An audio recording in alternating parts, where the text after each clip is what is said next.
আসসালামু আলাইকুম everyone, welcome back to new lesson. Shafin Ahmed, thank you very much সবাইকে আমার মন থেকে যে আপনারা এত সাবস্ক্রাইব করেন আমার চ্যানেলকে।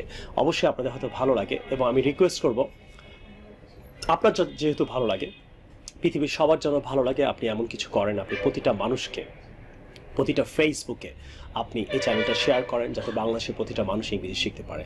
সো কথা না বাড়িয়ে আজকে আমি আপনাদের কিছু অ্যাডভান্স ওয়ার্ড শেখাবো। আমি জানি অ্যাডভান্স ওয়ার্ডগুলো আপনাদের অনেক বেশি ভালো লাগে, স্পেশালি যারা আইএলটিএস পরীক্ষা দিবেন তারা এই ওয়ার্ডগুলো অবশ্যই আপনি স্পিকিং অ্যান্ড রাইটিংয়ে ইউজ করার চেষ্টা করবেন।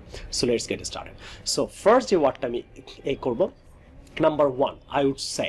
আমরা কিন্তু ব্রিটিশ আমেরিকানরা কিন্তু কথায় বলে I would say. I would say মানে কি? আই উড সে মানে অনেকটা আই থিঙ্ক অথবা প্রবাবলি, অনেকটাই এরকম যে আমি বলবো যে সে ভালো না, I think he is not good. এটা না বলে বলতে I would say he is not good, I would say, আপনি কথা আই উড সে কালকে আমরা চলো সবাই পিকনিকে যাই, আপনি তখন বলতে পারেন আই উড সে কালকে না পরশু দিন যাই। আপনি আরও বলতে পারেন একটা এক্সাম্পল দিই যে চলো আমরা সবাই কেএফসিতে গিয়ে চিকেন খাই, তখন বলতে পারেন আরেকজন বলতেছে আই উড সে কেএফসিতে না যাই, কেএফসি তো সবসময় যাই, সো পাশে আরেকটা রেস্টুরেন্ট হয়েছে আমরা ওই রেস্টুরেন্টে যাই। সো এই আই উড সে কথায় বলবেন। আপনি কোনো একটা ওপিনিয়ন দিতে যাচ্ছেন তার আগে বলতে পারেন আই উড সে, স্পেশালি বলবেন আই উড সে। আপনাকে এক্সামিনার প্রশ্ন করতে পারে যে ডু ইউ থিঙ্ক যে চিলড্রেনরা আজকাল because of the mobile phone electronics এই জিনিসগুলোর কারণে পড়ালেখা করতে পারছে না, তখন আপনি বলতে পারেন আই উড সে যে এগুলোর কারণেই না, এটা ডিপেন্ডস যে সে এগুলো কীভাবে ইউজ করছে। So I would say. So আপনি তুমি কি মনে করো যে গাড়ির ইউজটা আপনাকে আইএলটিএস স্পিকিংয়ে ডিসকাশনে এই ধরনের প্রশ্ন করতে পারে যে এখন মানুষ যেসব গাড়ি ইউজ করছে 20 বছর পরে কেমন গাড়ি ইউজ করতে পারে, সেই ক্ষেত্রে আপনি বলতে আই উড সে 20 বছর পরে গাড়ি হয়তো উড়ে যাবে। সো আই উড সে আপনি হোয়াট ইউজ করতে পারেন। Number two, to a certain extent. To a certain extent মানে কি? টু এ সার্টেন এক্সটেন্ট কেউ আপনাকে জিজ্ঞেস করে ডু ইউ লাইক বার্গার, আপনি বলতে পারেন two a certain extent I like burger to a certain extent. তো টু এ সার্টেন এক্সটেন্ট মানেটা কি? To a certain extent specially আপনি আইএলটিএস স্পিকিং রাইটিংয়ে এই ওয়ার্ডটা অবশ্যই ইউজ করার চেষ্টা করবেন। টু এ সার্টেন এক্সটেন্ট মানে হলো কিছুটা পছন্দ করি, লিটল বিট অথবা more than little bit. So আপনি কি ভেজিটেবল পছন্দ করেন, আপনি বলতে পারেন টু এ সার্টেন এক্সটেন্ট I like vegetable to a certain extent. Vegetable না, হ্যাঁ vegetable. I like vegetable to a certain extent. আপনি কি চাইনিজ পছন্দ করেন, আপনি বলতে পারেন I like Chinese to a certain extent. So I hope to a certain extent এই ওয়ার্ডটা আপনি ইউজ করতে পারলেন। নাম্বার থ্রি, awkward ওয়ার্ডটা আপনি কোথায় ইউজ করেন? মনে করেন কারোর সাথে আপনি মিশলে কমফোর্টেবল ফিল করেন না, কোনো ছেলে বা মেয়ের সাথে কমফোর্টেবল ফিল করেন না, সেই ক্ষেত্রে আপনি বলতে পারেন হি ইজ অকওয়ার্ড।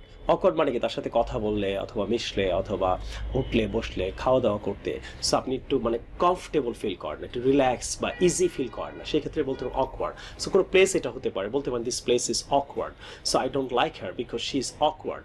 অথবা একটা অকওয়ার্ড সিচুয়েশন হতে পারে, যেমন for example it was awkward situation, আপনি কোথায় বলবেন? আপনি এই সেন্টেন্সটা মুখস্থর মতো করে রাখতে পারেন। ইট ওয়াজ অকওয়ার্ড সিচুয়েশন। মনে করেন দুইটা ফ্রেন্ডকে দাওয়াত দিলেন, আপনি কেএফসিতে খাওয়াবেন।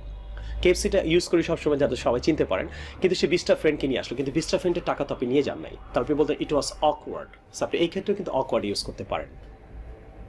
Number four, it takes a lot of guts. It takes a lot of guts মানে কি সেটা আপনাকে বুঝতে হবে যে it takes a lot of courage। কোনো কিছু করার জন্য কিন্তু আপনার খুব ইচ্ছা থাকা লাগে, সাহস থাকা লাগে, অনেকটা সাহস বলতে পারেন। So a lot of guts মানে সাহস। সো আপনি যদি ইংরেজি ভালো স্পিকার হতে চান, it takes a lot of guts। সেটা আপনি সেন্টেন্সে কীভাবে বলবেন? To speak English it takes a lot of guards মানে আপনার অনেক গভীর ইচ্ছা, সাহস অথবা আপনার মধ্যে প্যাশন থাকা লাগবে। অনেক সময় দেখা গেল অনেক ইংরেজিতে কথা বলে কিন্তু তা ইংরেজি কোর্স করেন কোচিংয়ে গিয়ে অথবা আমার চ্যানেল দেখেও শিখছেন, কিন্তু আপনারা প্র্যাকটিস করেন না অথবা সাহস করেন না যে আমি একটু বলি, ভুল হোক বলি। আমি বলার পরও আপনারা কিন্তু বলেন না, আপনার খালি ভুল হবে না রাইট হবে এটা চিন্তা করে আপনি ইংরেজি প্র্যাকটিস করেন না। প্লিজ প্র্যাকটিস করবেন। সো অথবা to learn driving it takes A lot of guards, আরেকটা এক্সাম্পল। অথবা লাইফে কিছু হওয়ার জন্য আপনাকে অনেক পরিশ্রম করতে হবে। স্যার আপনি বলতে পারেন to be successful in life it takes a lot of guts. So it takes a lot of guts মানে অনেক ইচ্ছা, অনেক সাহস, অনেক courage দরকার আপনার জীবনে কিছু করার জন্য। So it takes a lot of guts. It takes a lot of guts to buy a car in Bangladesh. It takes a lot of guts to speak English properly. It takes a lot of guts to get success in young age. So আপনি takes a lot of girls আপনি use করতে পারেন। Number 5 24/7 24/7 মানে কি? 24 মানে 24 ঘন্টা, 7 মানে 7 দিন। সো যেসব জিনিস কোনো মনে করেন দোকান, কোনো রেস্টুরেন্ট অথবা কোনো হসপিটাল যদি 24 ঘন্টায় 7 দিনে 24 ঘন্টাই খোলা থাকে, এটা বলতে পারেন 24/7। এর মানে হলো 24/7। তাহলে আপনি বলতে পারেন দিস রেস্টুরেন্ট ইজ ওপেন 24/7, তার মানে 7 দিন 7 আর 24 মানে 24 ঘন্টায় এটা খোলা থাকে, তার মানে সারা দিন রাত খোলা থাকে। This office is open 24/7। Our call centre is open 24/7। Sorry, আমাদের কল সেন্টার 10টা থেকে 10টা বন্ধ থাকে, রাত্রে থাকে না। রাত্রে কল দিলে আপনারা পাবেন না। সো 10টা থেকে 10টার মধ্যে কল দেবেন। So Shafin's is not open 24/7। Shafin's call centre is not open 24/7, but আমরা ট্রাই করবো 24 ঘন্টায় কল সেন্টারটাকে ওপেন রাখার জন্য। আপনি বলতে পারেন this clinic is open 24/7। This showroom is open 24/7। So 24/7 মানে 7 দিনই খোলা থাকে, দিন রাত সব সময়। This is called 24/7। ব্যবহার করার চেষ্টা করবেন। Number 6 odd job. অনেকে মনে করে অড জব মানে খারাপ কাজ। আসলে অড জব মানে কিন্তু খারাপ কাজ না। অড জব বলতে বোঝাচ্ছে হলো যেমন আপনি যখন স্টুডেন্ট, আপনি যদি ইংল্যান্ড বা আমেরিকায় যান, আপনি দেখতে পারবেন অথবা থাকেন যে তার স্টুডেন্ট লাইফে পার্ট টাইম কোথাও কাজ করাকে কিন্তু অড জব বলে। অড জব বলে হয়তো আপনি দাঁড়িয়ে কাজ করছেন, কোথাও বসে কাজ করছেন, অথবা সেলসম্যানে কাজ করছেন। So this is called odd job. তাহলে বলতে পারেন when I was in school I had an odd job. I did lot of odd jobs. অথবা আমি কিছুদিন আগে যখন আমেরিকায় গেলাম, আমি তখন দেখলাম বাংলাদেশে অনেক ছেলেমেয়েরা, নানান দেশে অনেক ছেলেমেয়েরা কিন্তু অড জব করছে। সো অড জব মানে কিন্তু কোনো খারাপ কাজ না। আমরা অনেকে মনে করি অড জব মানে খারাপ কাজ। So odd job is not like খারাপ কাজ। হয়তো হতে পারে কেউ কোনো জায়গায় ক্লিন করছে, কেউ কোনো জায়গায় সেল করছে, কেউ কোনো কিছুতে হয়তো কিছু তো হেল্প করছে। ছোটো ছোটো কাজগুলোকে, পার্ট টাইম জবগুলোকে সাধারণত অড জব বলে। সো আপনি অড জব ওয়ার্ডটা ইউজ করার চেষ্টা করবেন। Number 7 to open a door. To open a door মানে কি? আপনি যদি সুন্দর করে কারোর সাথে কথা বলেন, স্মাইল করে কথা বলেন, তাহলে it can open a door. So আপনি বলতে পারেন যে if I smile when I talk, it can open a door for my life. অথবা when I was in the bus, I was on the bus হবে, I was on the bus, যেহেতু বাসটা যখন চলছিল সেক্ষেত্রে বললেন I started talking to a person next to me, আমার পাশে যে বসেছিল, ইট ওপেন্ড এ ডোর। ইট ওপেন্ড এ ডোর মানে এটা একটা অপরচুনিটি খুলে দিয়েছিল, তার সাথে পরিচয় হয়ে আপনি অনেক কিছু জানতে পেরেছেন, অথবা আপনি ইন ফিউচারে জবও পেতে পারেন। So we all should open a door. Open a door মানে to talk with someone nicely with a smile and start talking. Number 8 pissed off. Pissed off যদি আপনি আমেরিকানে ইউজ করে, ওরা এই ক্ষেত্রে অ্যাংরি বোঝায়। যেমন I was pissed off with him, মানে আমি তার সাথে খুব অ্যাংরি ছিলাম। It was a pissed off situation. I am pissed off, এর মানে I am angry, pissed off. আর যদি ব্রিটিশে ইউজ করে, ওরা ড্রাঙ্ক বোঝায়। সো আপনারা এটা ইটস বেটার আপনি কোনো ফর্মাল পরিবেশে ইউজ করবেন না। পিসড অফ যেমন বলতে পারেন today I was very pissed of, আমি খুব অ্যাংরি ছিলাম। অথবা he is pissed of, my father is pissed of, my boss is pissed of today. So it means your father is very angry. In American English, pissed off মানে someone is very angry.